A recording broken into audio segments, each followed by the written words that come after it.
Hoy cerramos con esta miniserie sobre Lázaro. Hemos hecho 3 sermones particulares. El primero, la muerte de Lázaro. El segundo, la espera de Lázaro en la tumba. Y el tercero de hoy es la resurrección de Lázaro, ¿no? El desenlace final de esta gran historia de Juan 11. La semana pasada nos quedamos con Jesús cerca de la tumba de Lázaro y vimos que él primero sintió ira hacia el pecado y la muerte y después compasión y lloro delante del Padre por la situación de la muerte que Lázaro había vivido y que también de forma premonitoria anunciaba la propia muerte de Jesús en la cruz del Calvario. Es muy interesante que en Juan, el Evangelio de Juan, no aparece el relato de Getsemaní, ese relato de la oración de Jesús al Padre que los discípulos oyeron en el huerto de los olivos, y sin embargo aparece este Juan 11 de Jesús lloró, que de alguna forma nos anuncia también cómo Jesús se presentaba ya en su etapa final de ministerio ante la evidencia y constatación de que iba a ser crucificado allí en Jerusalén. Jesús se preparó durante toda su vida y ministerio a la cruz que le esperaba y se sometió en todo momento a la voluntad del Padre, no solamente para morir en la cruz, sino también para ser resucitado después de la muerte. Vamos pues al desenlace final de esta historia que evidentemente nos anuncia de forma evidente la resurrección de Cristo también, por medio de esta resurrección de Lázaro. Lectura del texto bíblico, vamos a Juan 11, 38 al 44. Dice: Jesús, profundamente conmovido, otra vez vino al sepulcro. Era una cueva y tenía una piedra puesta encima. Dijo Jesús: quitad la piedra. Marta, la hermana del que había muerto, le dijo: Señor, hiede ya, porque es de 4 días. Jesús le dijo: ¿no te he dicho que si crees verás la gloria de Dios? Entonces quitaron la piedra de donde había sido puesto el muerto. Y Jesús, alzando los ojos a lo alto, dijo: Padre, gracias te doy por haberme oído. Yo sabía que siempre me oyes, pero lo dije por causa de la multitud que está alrededor, para que crean que tú me has enviado. Y habiendo dicho esto, clamó a gran voz: Lázaro, ven fuera. Y el que había muerto salió, atadas las manos y los pies con vendas, y el rostro envuelto en un sudario. Jesús les dijo: desatadle y dejadle ir. Vamos sección por sección a la interpretación del texto bíblico. Primera sección podría ser: Jesús, profundamente conmovido otra vez, vino al sepulcro. Juan vuelve a repetir el término griego embrimaomai. Como vimos la semana pasada, significa enojo, ira o indignación. Jesús vuelve a indignarse, a irarse. Es decir, la semana pasada vimos que lo primero que Jesús siente hacia el pecado y la muerte es ira, que después se fija en el muerto y siente compasión y lloro, y ahora, al ir acercándose a la tumba, vuelve a sentir enojo e ira. Esto nos demuestra, en primer lugar, que Jesús vuelve a fijarse una vez más en su adversario, la muerte, el pecado. Va directamente a por su enemigo. Como dijimos la semana pasada, recuerden, Jesús en primer término siente esta ira hacia el pecado y la consecuencia del pecado que es la muerte, a la que va a derrotar, pero que después se fija en el muerto, en Lázaro, y por eso llora. Y de alguna forma también se presenta delante del Padre, recordando el evento de la cruz del Calvario sobre él. Y una vez más Jesús vuelve a fijarse en la muerte, en la tumba y el pecado, y vuelve a sentir ira, enojo e indignación. Este milagro es un anuncio, por lo tanto, de cómo Jesús va a enfrentar la cruz y el sufrimiento que le esperan en Jerusalén, y ya está muy cerca de ir a Jerusalén. Cristo, de forma imparable, valiente y audaz, se adelanta en dirección directamente hacia el sepulcro, va de cara hacia la muerte.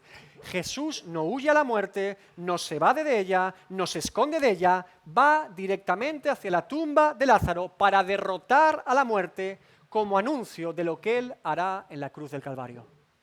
Esto es un cara a cara entre el autor de la vida y la muerte, entre la resurrección y la tumba. Cuando los seres humanos nos acercamos a la muerte, estamos prontos a morir, o pensamos en ella, la muerte nos produce debilidad, nos consume, nos apaga, incluso sentimos miedo o temor de la muerte, ¿verdad? Muchas personas cuando se menciona la muerte ni siquiera quieren hablar de ella, nos tiemblan las piernas con la muerte. Sin embargo, cuando el autor de la vida, Cristo, se acerca a la muerte, ocurre todo lo contrario. Es la muerte la que le tiene miedo a Jesús. Es la muerte la que le tiemblan las piernas delante de Jesús. Ante esa tumba se ha presentado la resurrección y la vida. Y esa resurrección y vida que es Cristo está muy enfadado, enojado con la muerte. No quisiera ser yo aquel que se pone delante de Jesús y Jesús enfadado con él, ¿verdad? Apocalipsis 6, 15 al 17.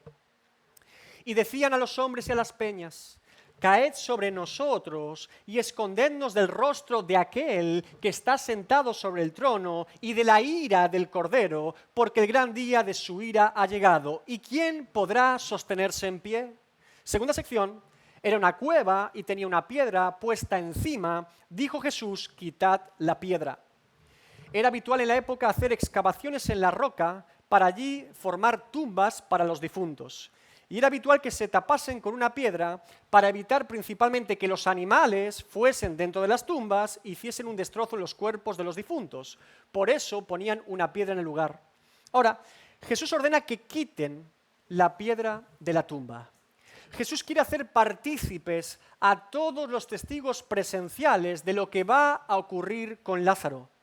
Quiere Jesús que sean ellos mismos quienes quitan y remueven la piedra para que no haya duda de que el muerto sigue muerto dentro de la tumba. Que puedan comprobar, que puedan oler que al quitar la piedra el muerto sigue muerto allí. Lo que demuestra que esta resurrección no es un truco de magia de Jesús, no es una performance bien diseñada por Jesús el maestro y Lázaro el discípulo, que van pueblo por pueblo fingiendo que Lázaro muere y que Jesús lo resucita y cobran una buena suma a los lugareños para hacerse ricos. No es lo que está ocurriendo ahí. Quiten ustedes la piedra. Jesús ni siquiera toca la piedra. Que sean ellos testigos presenciales de que el muerto está muerto. Muevan ustedes la piedra. Ustedes pusieron para guardar el cuerpo de ese hombre difunto en la tumba y han puesto una piedra para que nadie lo pueda mover ni quitar de allí. Ustedes mismos van a mover la piedra para que el difunto salga del sepulcro. Tercera sección. Marta, la hermana del que había muerto, le dijo: Señor, hiede ya, huele, porque es de 4 días. Marta vuelve a tener dudas en su fe en Jesús.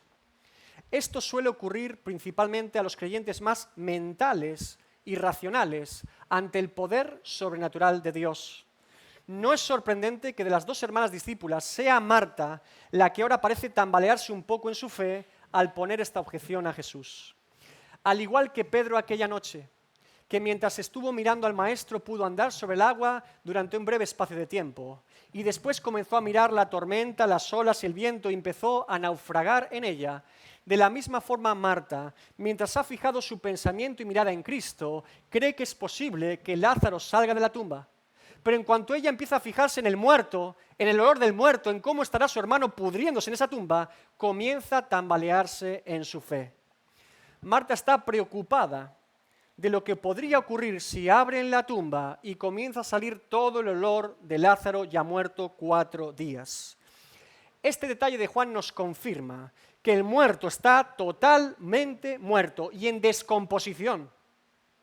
Los judíos de la época solían traer ungüentos y aromas para minimizar el impacto del olor del muerto los primeros días. Ahora, los judíos no embalsamaban muertos como los egipcios. Por lo tanto, después de 4 días, era natural pensar que Lázaro ya, a pesar de los ungüentos puestos en su cuerpo, olía muerto porque estaba muerto. Ahora, el milagro de Jesús, evidentemente, es extraordinario y sin precedentes en este caso, porque el muerto está en descomposición ya, se está pudriendo. Cuarta sección. Jesús le dijo: ¿no te he dicho que si crees verás la gloria de Dios? Entonces quitaron la piedra de donde había sido puesto el muerto. Jesús le recuerda a Marta una vez más todo lo que le había dicho sobre lo que ocurriría a su hermano Lázaro. En Juan 11:4, al comenzar el texto, fue Jesús quien le dijo por medio de un mensajero a las hermanas: esta enfermedad no es para muerte, sino para la gloria de Dios, para que el Hijo de Dios sea glorificado por ella. Después, Jesús, al llegar a Betania, cuando Marta sale a su encuentro, Jesús le dice, Juan 11:23, tu hermano resucitará. Y después, en Juan 11, 25 a 26, Jesús nuevamente le dice: yo soy la resurrección y la vida. El que cree en mí, aunque esté muerto, vivirá. Y todo aquel que vive y cree en mí, no morirá eternamente. ¿Crees esto? A todas esas afirmaciones de Jesús, Marta respondió. Juan 11:27, le dijo, sí, Señor, yo he creído que tú eres el Cristo, el Hijo de Dios que has venido al mundo. Ella afirma creer en Cristo como el Mesías, en Jesús como el Mesías y en su misión aquí en la tierra. Ella expresa su fe en Jesús de forma general, pero Jesús le muestra que esa fe en Él como Mesías debería ser aplicada de forma particular en la resurrección de su hermano Lázaro. Hermanos, qué importante es la fe en Dios desde un punto de vista doctrinal correcto para aplicarla a nuestra vida de forma personal. Es decir, traer la verdad objetiva de Dios y aplicarla a mi vida con Dios. Mire, una cosa es creer que Dios puede salvar a pecadores de forma general. Y otra cosa es creer que Cristo, de todos los pecadores, me puede salvar a mí.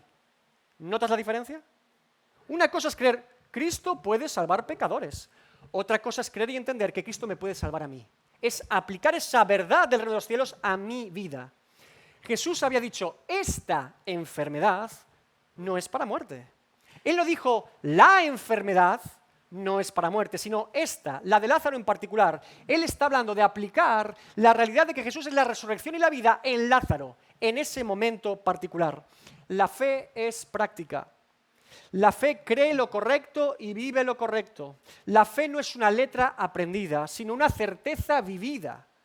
Hay mucha gente que dice hoy en día, yo creo en Dios, yo creo que Dios existe, yo creo que Dios es real. Santiago responde, Santiago 2:19, ¿tú crees que Dios es uno? Bien haces, también los demonios creen y tiemblan. Creer que Dios exista no implica estar rendido a su señorío necesariamente. Las personas con una fe intelectual y teórica o con una fe emocional y sentimental pueden hacer grandes profesiones y confesiones con su boca, pero no con su vida. Hay gente que dice profesar la fe cristiana, conoce la doctrina del Evangelio y dice comprometerse con ella. Hay gente que dice o parece confesar la fe cristiana. Confiesan de forma pública que son creyentes, incluso se bautizan públicamente o hacen alguna confesión ante los demás, soy creyente. Si la profesión de fe y la confesión de fe no están acompañadas de vivir esa fe, entonces vivimos una religión muerta. Y el problema no está en la doctrina que se profesa o se confiesa, sino en la persona que sigue muerta. Mucho cuidado, hermanos, amigo, que me escuchas, con la apostasía moderna de la iglesia evangélica. Apostasía significa abandonar o naufragar en la fe. Cuando digo apostasía, no me refiero a renunciar a una confesión o profesión de fe evangélica. No. La gente sigue yendo a la iglesia. La gente sigue diciendo que es cristiana. La gente dice que ama a Dios. La gente sigue diciendo que Cristo es su Señor y Salvador. Eso siguen diciéndolo. Sin embargo, eso no implica en absoluto que vivan como si Cristo fuese su Señor y Salvador. La apostasía de la que te hablo no es una apostasía de boca, sino de vida. Cuando Satanás ataca a la iglesia con seducción, en lugar de con persecución, la apostasía de la iglesia no es de boca, sino de vida. Nota además la frase de Jesús a Marta, porque es muy importante. Le dice, si crees, verás la gloria de Dios. Una vez más, los evangelios nos demuestran que Dios no necesita nuestra fe para hacer su voluntad. Repito, Dios no necesita la fe de los hombres para hacer lo que Él quiera hacer con los hombres y en medio de los hombres. Jesús no le dice a Marta, ¿no te he dicho que si crees resucitaré a tu hermano? Hay gente que piensa que la fe en Dios funciona así. Yo creo para que Dios haga. Si no lo creo, Dios no lo puede hacer, y si lo creo, Dios lo hará. Dios no es un hada madrina, ni un genio de la lámpara. Dios no es nuestro siervo. Dios no está a nuestro servicio. Dios no necesita nada de mí para hacer todo lo que Él quiera. Dios no necesita que yo crea en Él. Soy yo el que necesito creer en Dios. Por eso la fe es un don de Dios al hombre, que Él pone en nosotros por su gracia. Lo que Jesús le dice a Marta es que si ella no cree, ella no verá la gloria de Dios.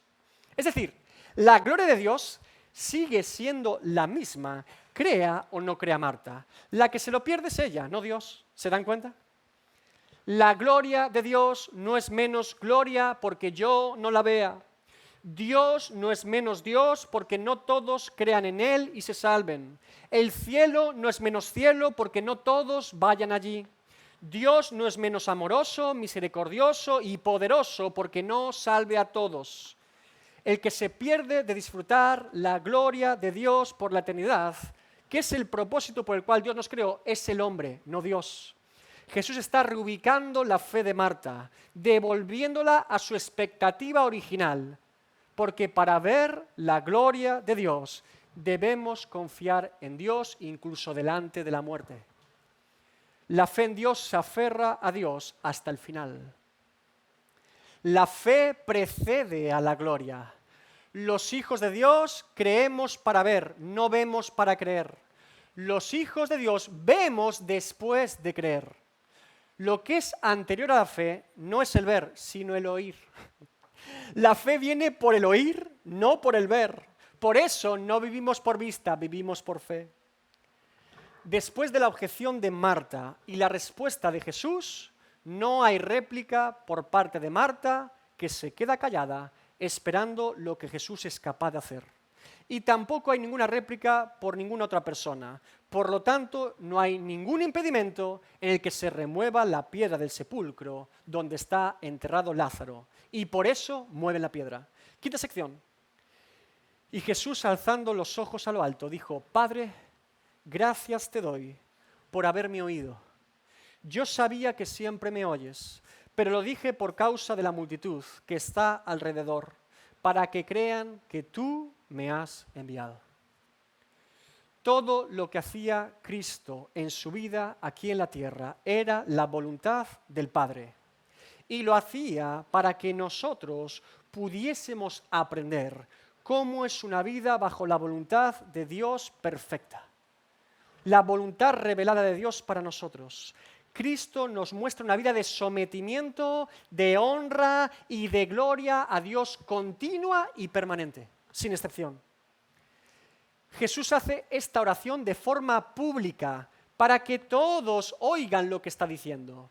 Jesús ora de forma intencional con el propósito de dar testimonio a los demás, no solo de que Él es el Hijo de Dios, sino que su Padre lo ha enviado desde el cielo para hacer su misión. Es lo que Él quiere mostrar allí en ese momento.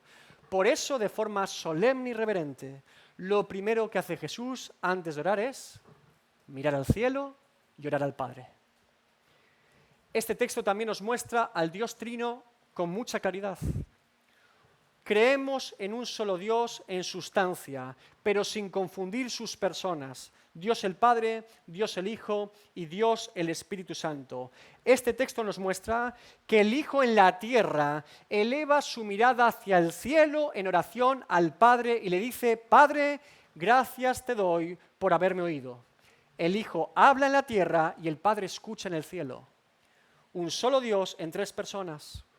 Esta frase de Jesús tiene, a mi entender, dos significados, un doble significado. En primer lugar, es evidente que puesto que el Hijo de Dios siempre hace la voluntad de su Padre en los cielos, no hay nada que el Hijo pida al Padre que éste no le conceda.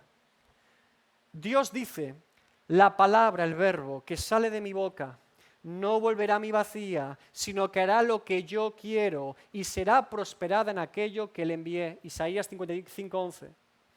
La voluntad del Padre y la voluntad del Hijo son una, están totalmente alineadas hacia una misma dirección. Jesús nos enseña, por lo tanto, cuál es el propósito de la oración a Dios como creyentes. Mire, la oración a Dios no es el espacio en el que yo intento cambiar la voluntad de Dios sobre un asunto o cuestión particular. Pues no hay nada ni nadie que pueda cambiar la voluntad secreta de Dios sobre un asunto particular, porque Dios es Dios. La oración a Dios, entonces, es para que yo pueda conocer y alinearme a la voluntad de Dios para mi vida, para que yo pueda confiar y seguir fundando mi fe en su voluntad para mí. Claro, hermanos, que Dios contesta las oraciones. Claro que debemos orar a Dios con fe para que Él nos responda. Precisamente, si Dios contesta sí a nuestras oraciones, es porque esa era su voluntad. Y cuando Dios contesta no a nuestras oraciones, es porque esa también era su voluntad. Por eso a veces Dios contesta sí y a veces Dios contesta no a nuestras oraciones. Porque Dios nos muestra su voluntad y a veces su voluntad nos dice que es igual que la nuestra y a veces nos dice que es totalmente contraria a la nuestra. Y por eso es tan importante la oración de los creyentes. Porque sea que Dios me diga que sí o Dios me diga que no a mí cuando yo oro a Él, la oración me ha preparado a mí para la respuesta de Dios. La oración me prepara para recibir el sí de Dios o el no de Dios, sabiendo que su sí o su no es su buena, perfecta y agradable voluntad para mí. Y por eso, hermanos, debemos entender la oración de esa manera. Ahora, como segundo significado a este Padre, sé que tú me oyes siempre, Padre, gracias te doy por haberme oído, diría también que se puede asociar al lloro que Jesús ha hecho antes. Es decir, Jesús no solamente se refiere a la respuesta que el Padre le da concediéndole la resurrección de Lázaro, sino también a que Cristo, en los días de su carne, ofreciendo ruegos y súplicas con gran clamor y lágrimas a que le podía librar de la muerte, fue oído a causa de su temor reverente, lo que confirmaría que el motivo de la causa del lloro de Jesús fue ante el Padre, una oración directa a Dios el Padre. Sexta sección. Y habiendo dicho esto, clamó a gran voz, Lázaro, ven fuera. Lo grito para ponerle en tensión. Jesús grita públicamente para que todos escuchen la gran solemne orden que da al muerto. Lázaro, ven fuera. Después de orar al Padre de forma pública para que lo escuchen, ahora habla el muerto. Habla un muerto en una tumba. Hermanos, pensemos por un instante. ¿Qué clase de maestro es este que le grita a un muerto en su propia tumba? ¿Qué clase de enseñanza es esta de un rabino judío de la época? Es evidente que Jesús no es un maestro cualquiera de la época, ¿verdad? Fíjense en todo lo que podemos aprender con esta solemne frase, Lázaro, ven fuera. Primero, Efesios 2:1. Y Él os dio vida a vosotros cuando estabais muertos en vuestros delitos y pecados. Primero, el pecador está muerto y necesita ser resucitado espiritualmente. Nacemos muertos espiritualmente desde la matriz de nuestra madre. Y necesitamos primeramente ser traídos a la vida, resucitados espiritualmente. Por lo tanto, el primer paso hacia el muerto necesariamente lo da Dios. El primer paso hacia el pecador necesariamente lo da Dios para traer vida a ese muerto, para regenerar a ese muerto. No tengo fe para tener vida, tengo vida y por eso puedo tener fe en Dios después. Un muerto espiritual no puede tener nada más que muerte y pecado en él. Por eso el primer paso es la regeneración, traer vida al muerto. Segundo, Colosenses 2:13. Y a vosotros, estando muertos en pecados y en la incircuncisión de vuestra carne, os dio vida juntamente con Él, perdonándoos todos los pecados. La obra de regeneración y nueva vida va unida a la fe y al arrepentimiento para salvación en Cristo. Es una obra eficaz, una cadena de salvación imparable que no se puede interrumpir. Si Dios resucita al muerto, habrá fe y arrepentimiento para salvación y perdón de los pecados.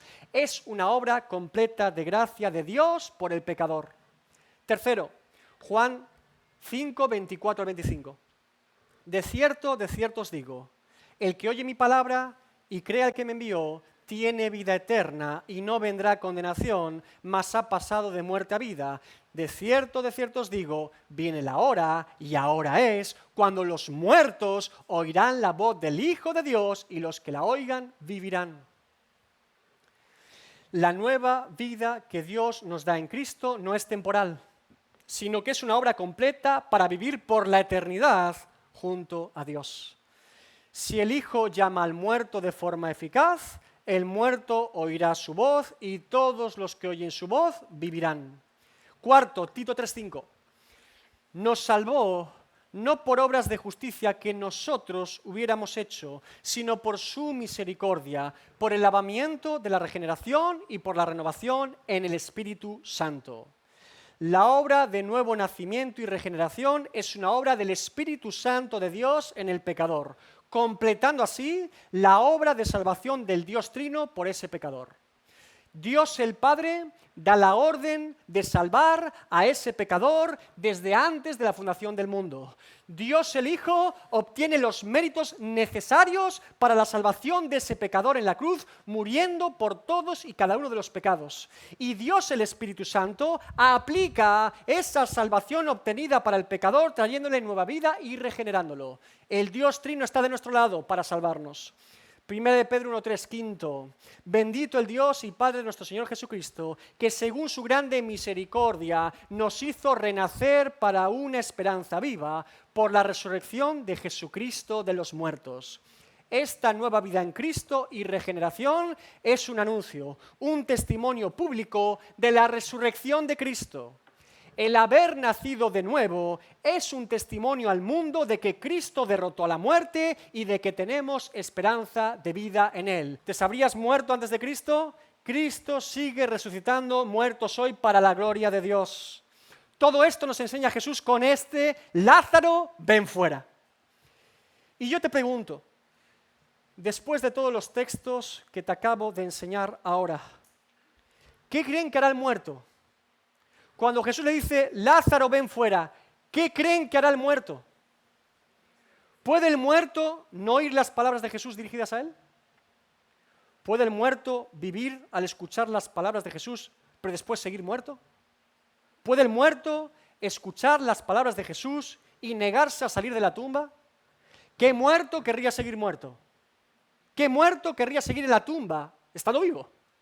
¿Qué muerto no querría ir inmediatamente junto a aquel que le acaba de traer a la vida? Vamos a comprobarlo en la séptima sección.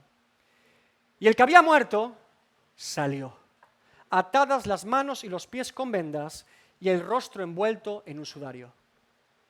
Lázaro, el muerto, aún atado de manos y pies, al escuchar la orden soberana de Jesús hacia él, sale de inmediato de la tumba. El llamamiento de Jesús es tan eficaz que Lázaro, maniatado en pies y manos, medio ciego con un sudario en su cara, sale igual de la tumba de forma inmediata.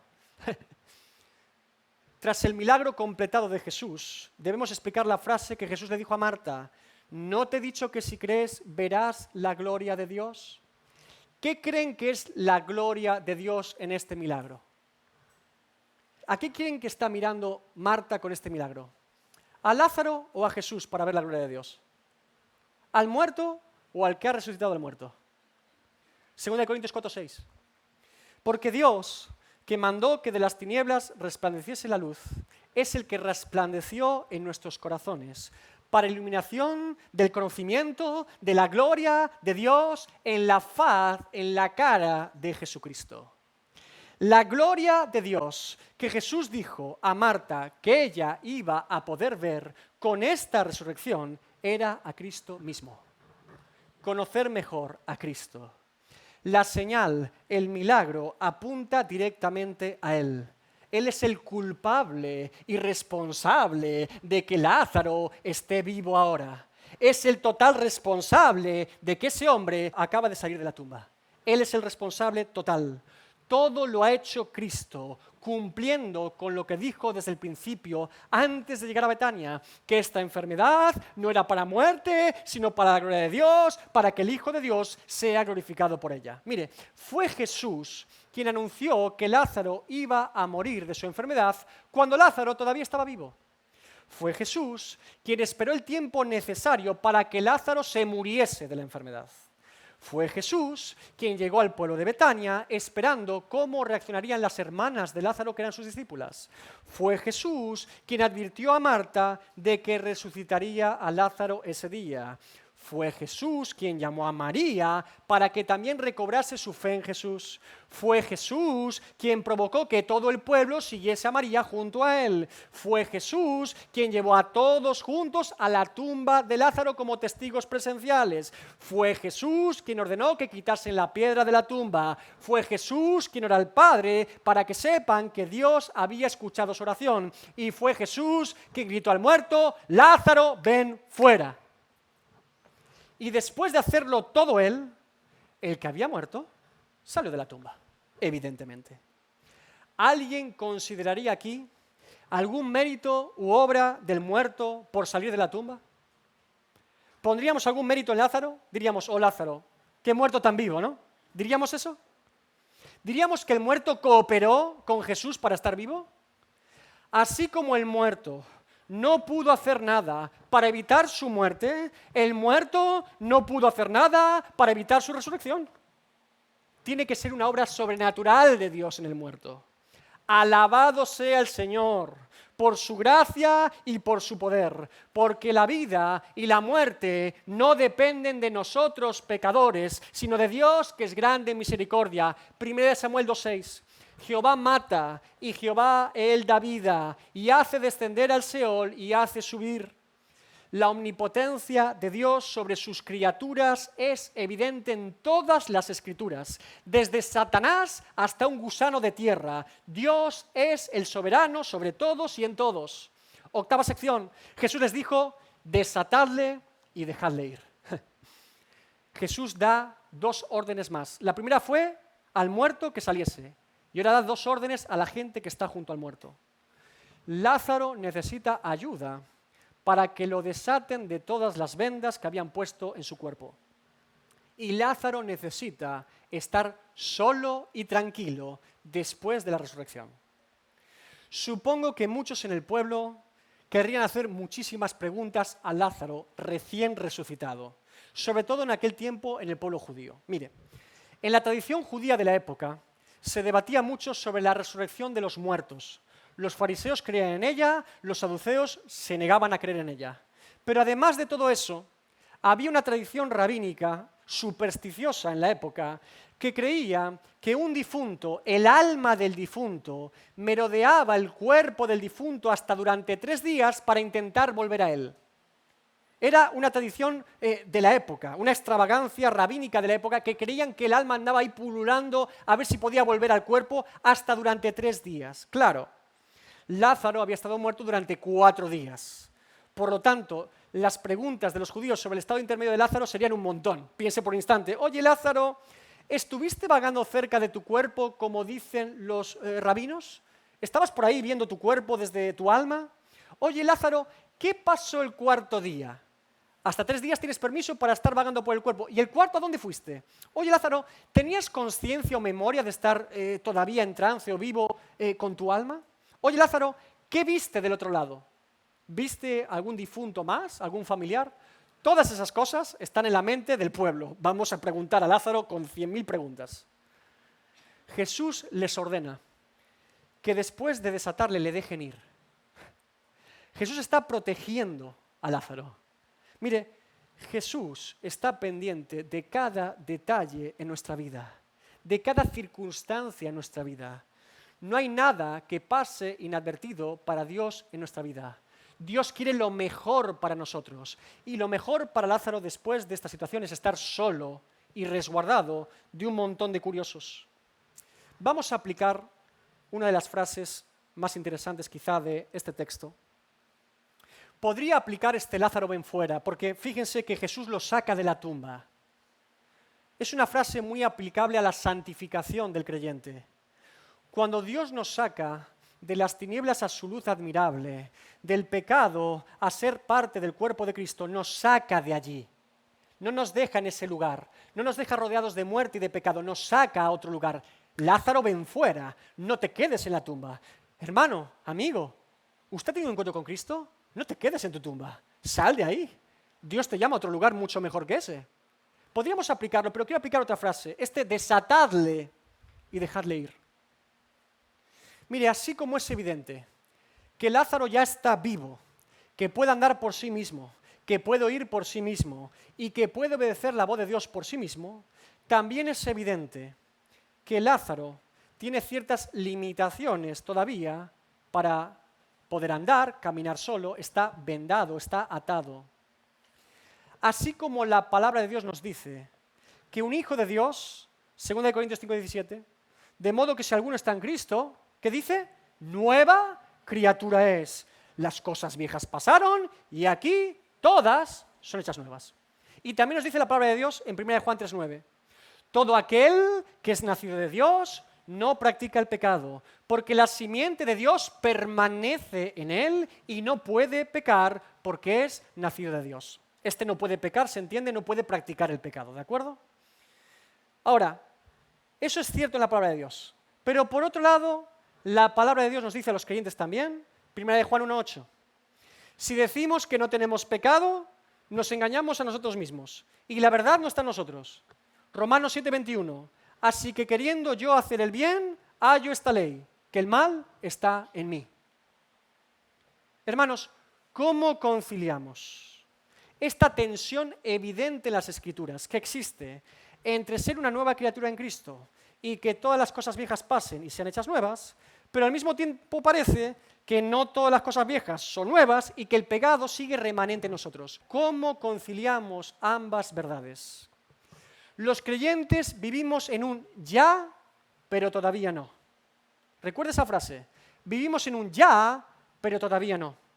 Esta frase ya, pero todavía no, se suele utilizar para Jesús en su primera venida y en su segunda venida.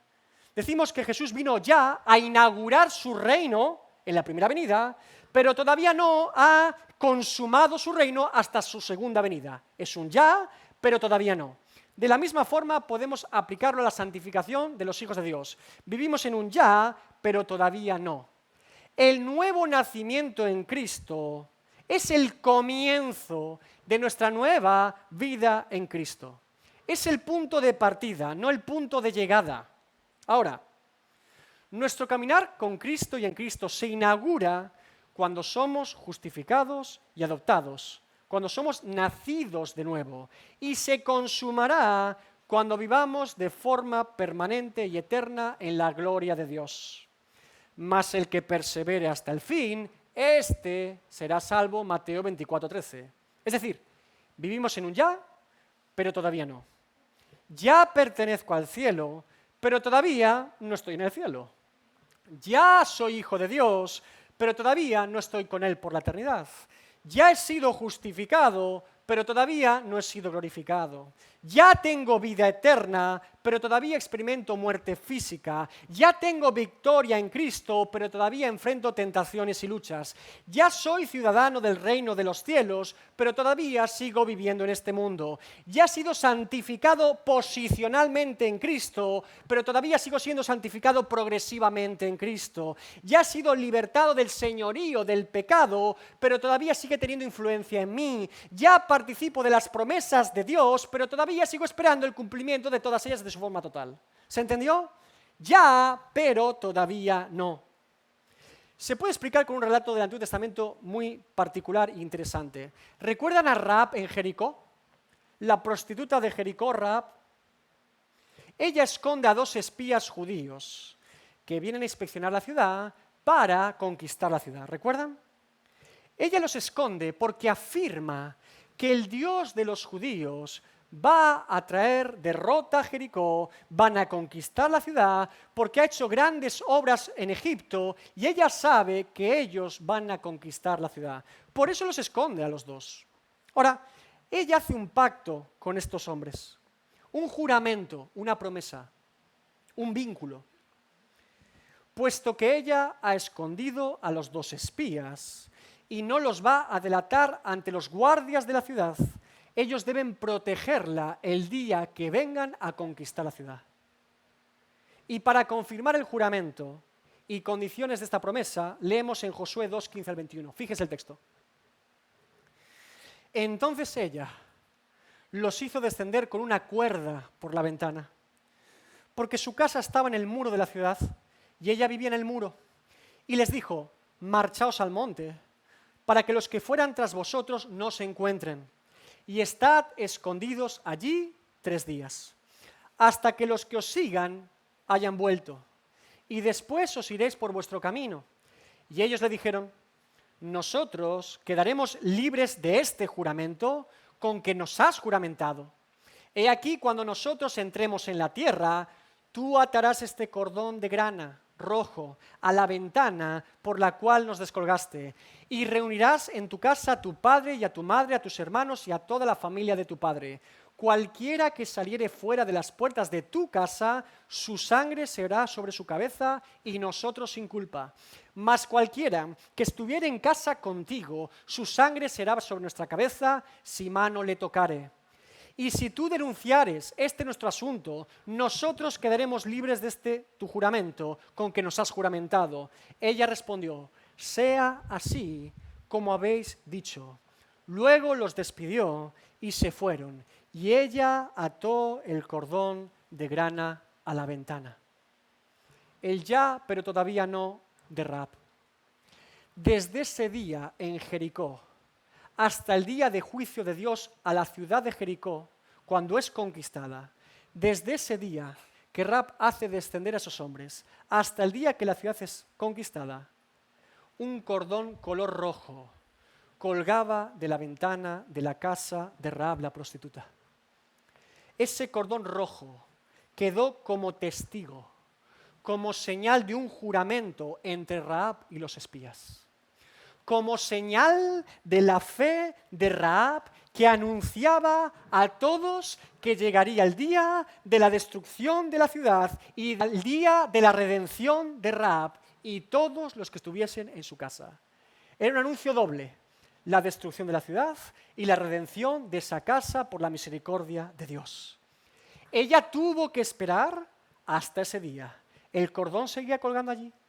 Ella ya estaba redimida por Dios al dejar colgado ese cordón rojo, cumpliendo con el pacto, pero todavía no había sido rescatada de la ciudad. Tenía que venir el juicio y la conquista. En su primera venida, los espías establecieron las condiciones del juramento que Rahab debía respetar para su redención. En su segunda venida, ellos vinieron a cumplir con su juramento hacia ella. En el plan eterno de Dios, Rahab, lo que va a pasar con Rahab ya está determinado por Dios. Ella va a ser redimida, ya está casada con Salmón, va a dar a luz a Booz, va a ser la bisabuela del rey David, ella va a anunciar todo el linaje de Cristo, ya está en el plan de Dios.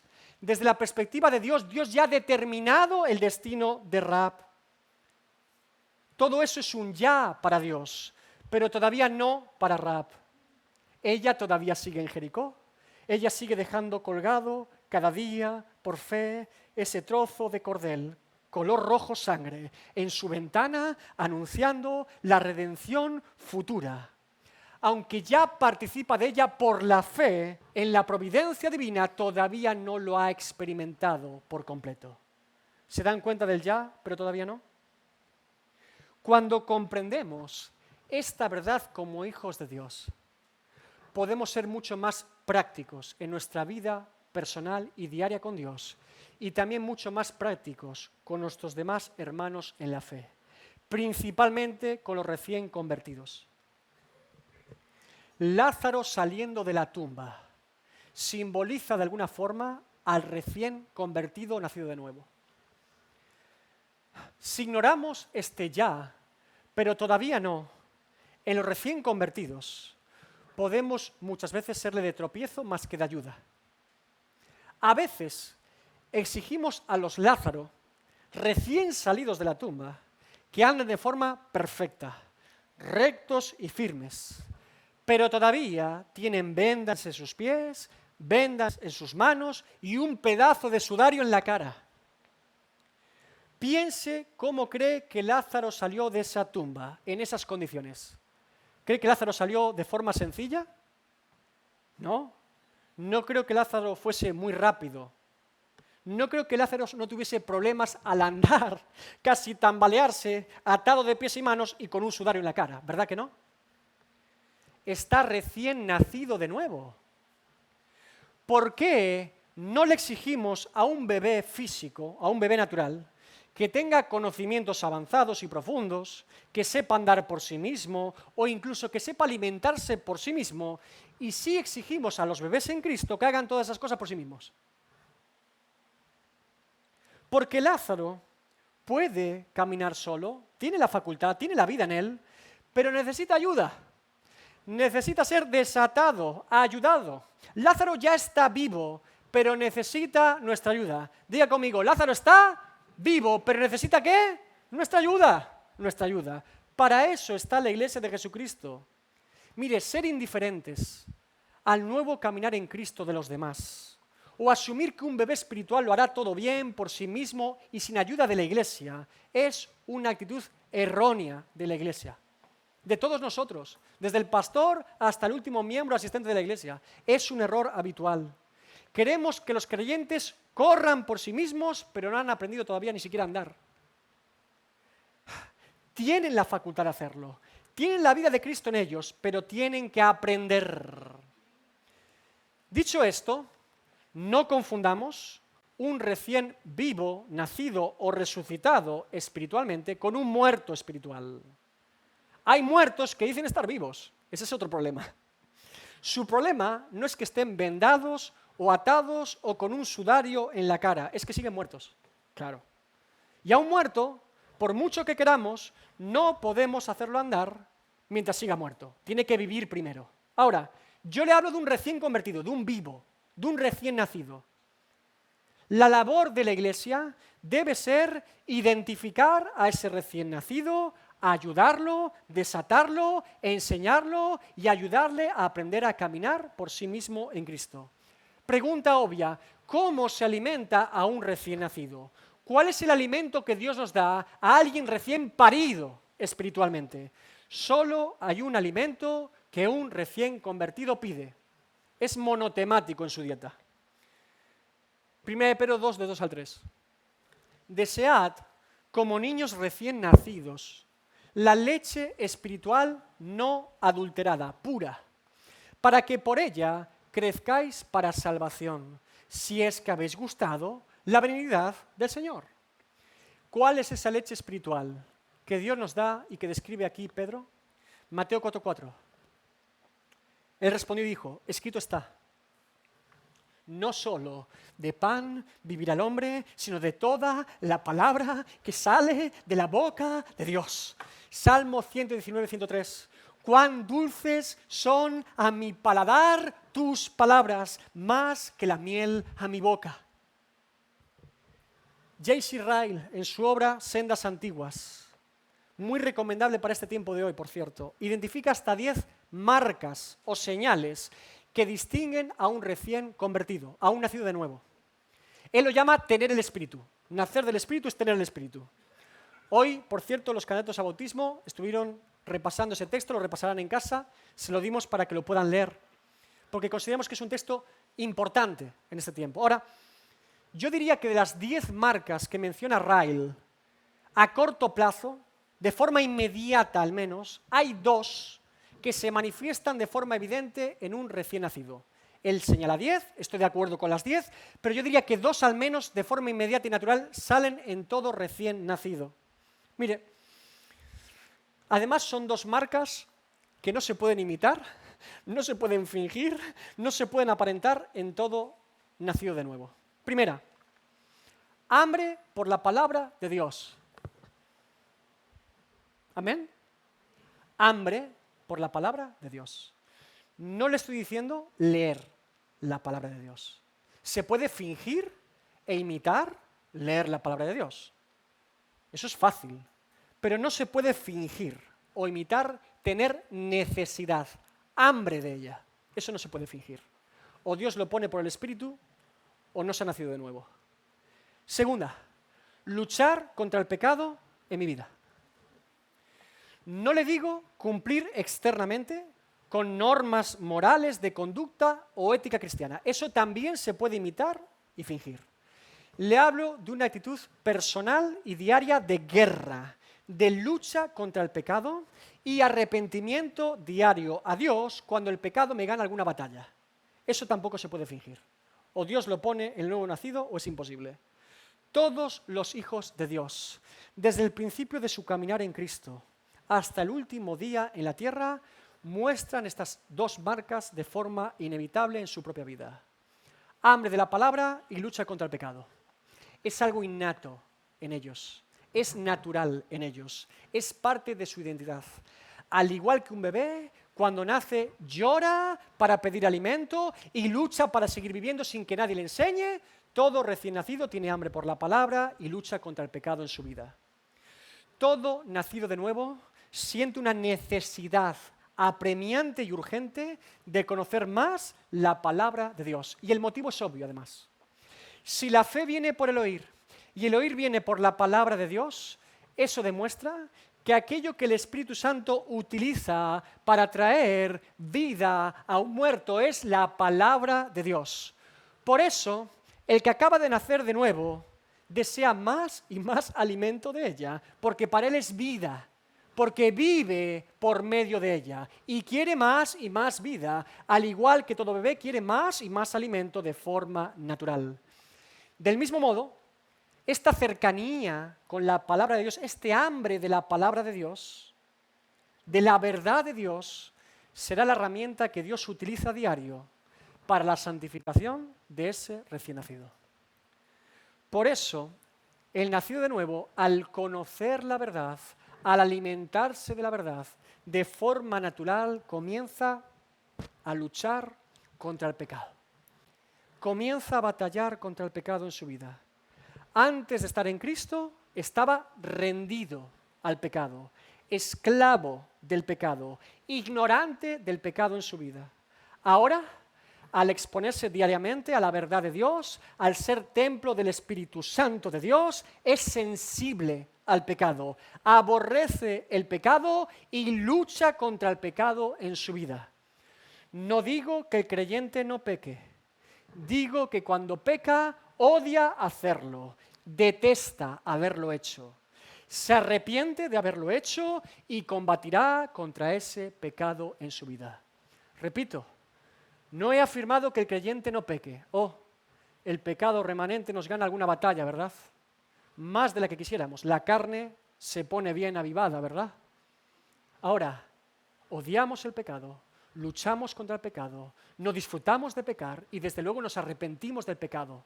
Y el arrepentimiento, como le he dicho muchas veces, no solamente es sentir repulsión por él, sino es un cambio en mi forma de pensar, de sentir y de vivir hacia el pecado. Me alejo como José al otro lugar del mundo en Egipto, menos en esa habitación en cualquier lado, ¿verdad? La labor pastoral, por lo tanto, y de la Iglesia, es alimentar al recién nacido de nuevo con alimento espiritual que necesita para seguir sano su caminar cristiano, supervisando su crecimiento y su estado espiritual en cada momento. Por eso Pablo dice a Timoteo, 1 Timoteo 4:16, ten cuidado de ti mismo y de la doctrina, persiste en ello, pues haciendo esto te salvarás a ti mismo y a los que te oyeren. El recién nacido necesita desarrollar su nueva vida en Cristo de forma adecuada. Debe fundamentar, establecer y fortalecer su nueva vida en Cristo por medio de la palabra de Dios. Debe ser desatado de las vendas que atan sus pies y sus manos y de ese sudario que le tapa toda la cara. Es decir, ¿qué representan esas vendas y ese sudario? Debe ser desatado y liberado de los pensamientos del mundo, de la ideología del mundo, de la filosofía del mundo, de los valores del mundo, de la moral del mundo, de la conducta del mundo, de la forma de vivir del mundo, de las costumbres del mundo, de todo eso. Debemos ser equipados, alimentados y provistos de las armas, alimento y herramientas espirituales necesarias para poder avanzar en nuestro día a día con Cristo. Por eso Jesús nos ordenó hacer discípulos, no asistentes. Es fácil tener una iglesia llena de asistentes, no tan sencillo tener una iglesia llena de discípulos. Dios nos llamó a hacer discípulos, no asistentes.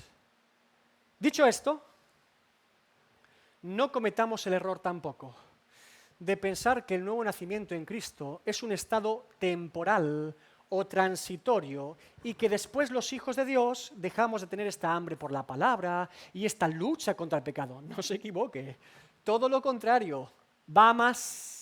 el hambre va más, la lucha va más.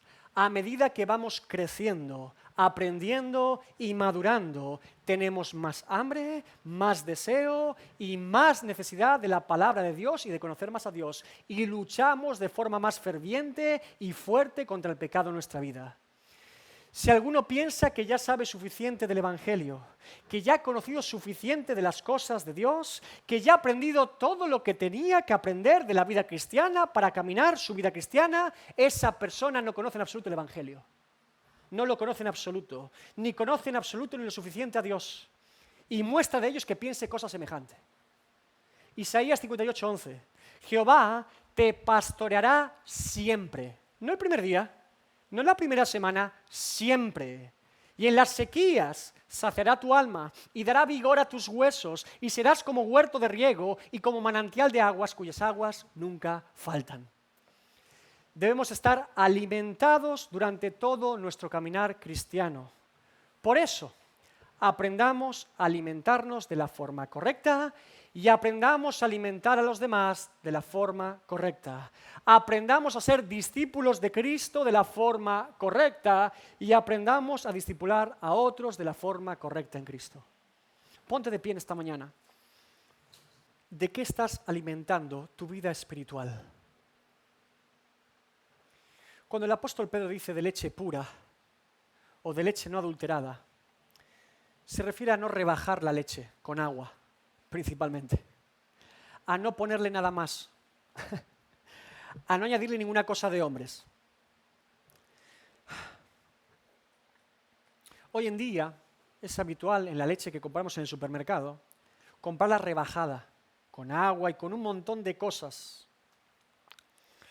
Yo le digo de ir directamente a la vaca, coger la ubre, tirar de ella y leche pura a la boca.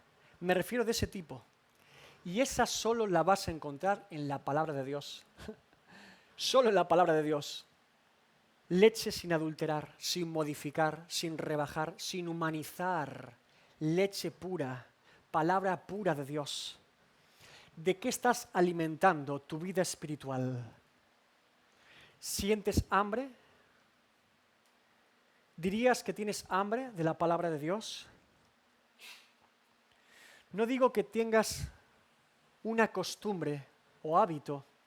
Puede ser bueno los hábitos, algunos son mejores que otros, pero no digo que sientas pena o fatiga por el hábito que has adquirido de leer la Biblia todos los días. Hay gente que no va al gimnasio un día y se siente triste porque no fue ese día. Hay gente que tiene una dieta estricta y come más de lo debido ese día y se siente triste porque tiene una rutina, una costumbre. La ha adquirido con el tiempo. Yo no te hablo de ese tipo de pesar. Yo te hablo de hambre. De decir, Señor, o me acerco a ti hoy o me muero. Me muero de hambre. Estoy sin alimentar. Me he levantado por la mañana. He comenzado mi día de trabajo. He hecho mis tareas y mis deberes y responsabilidades en la casa. Pero estoy muerto de hambre porque no he acudido a ti. Estoy sin alimento. Me muero. Me refiero a ese tipo de hambre espiritual, de la palabra de Dios. A ese deseo, a esa evidencia, a esa expectativa de saber que Dios me puede hablar aquí y ahora por medio de su santa palabra. Decir, Señor, háblame, me muero de hambre. ¿Sientes ese hambre? ¿Pones en práctica y por obra lo que Dios te enseña en su palabra? Dice, Señor, hoy me he alimentado de esto, hoy he aprendido esto y quiero poner por obra en mi vida esto. Esto en concreto, esto que he escuchado hoy de ti, esto que tú me has hablado hoy. Lo podría escribir incluso en un diario personal. Hoy quiero poner en práctica esto y voy a perseverar en esto. Quiero poner por obra cada cosa que tú me ordenas y me indicas en tu palabra. Quiero ser práctico. Quiero vivir mi fe. Por otro lado, ¿cómo vives tu vida ante el pecado? ¿Estás rendido? ¿Cada día te levantas y te dan de bofetadas tu carne? ¿Has dicho, se acabó, no puedo más? Me rindo, me rindo.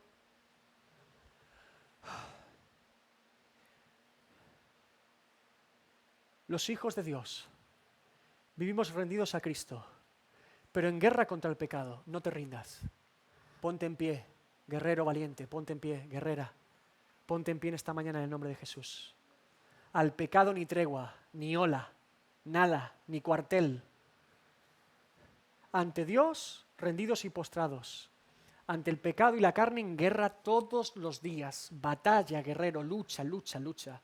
Ponte de pie, ármate de la armadura de la fe, de toda ella, y combate contra las asechanzas del enemigo, contra los dardos del enemigo en tu vida. Sométete a Dios, resiste al diablo y huirá de ti.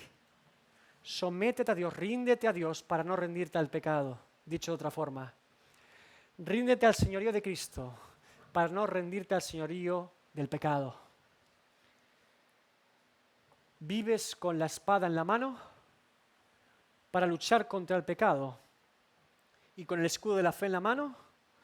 ¿O vives con una bandera blanca de rendición al pecado? Los hijos de Dios no somos perfectos.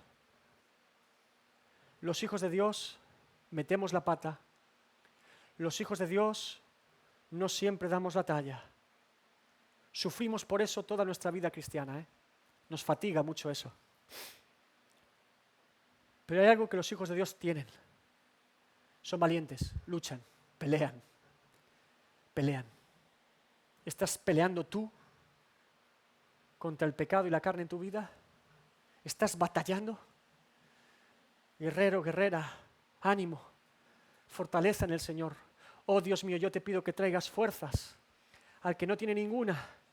Dios mío, trae aliento, aliento, fuerza, fuerza y hambre. Fuerza para pelear contra el enemigo y hambre de tu palabra para estar armados contra el enemigo. Fuerza, Señor, para combatir y hambre para alimentarnos de ti. Señor, haz tu obra en nosotros diaria. Queremos forjar una vida contigo, no un momento contigo. Gloria a Dios por los momentos importantes, momentos como el de Rahab allí, haciendo descender a esos hombres de la ventana, momentos que marcan nuestra vida, claro que sí. Gloria a Dios por los grandes momentos. Pero ¿sabes qué? Me impresiona mucho más ver la perseverancia de un creyente todos los días que los grandes momentos. Es mucho más impresionante ver cómo Dios preserva a sus hijos durante todo el caminar cristiano que momentos efusivos de una fe verdadera. Porque la fe se puede fingir con emociones o con la mente intelectual, pero la fe verdadera, solo ella persevera hasta el fin. 40 años. Es como si tú me dices sobre un matrimonio, ¿qué me impresiona más? Ver a esos jóvenes el día de su casamiento, darse unos votos solemnes y preciosos, yo estaré contigo en la salud y la enfermedad, yo prometo, oh, es fantástico, es precioso ver ese amor.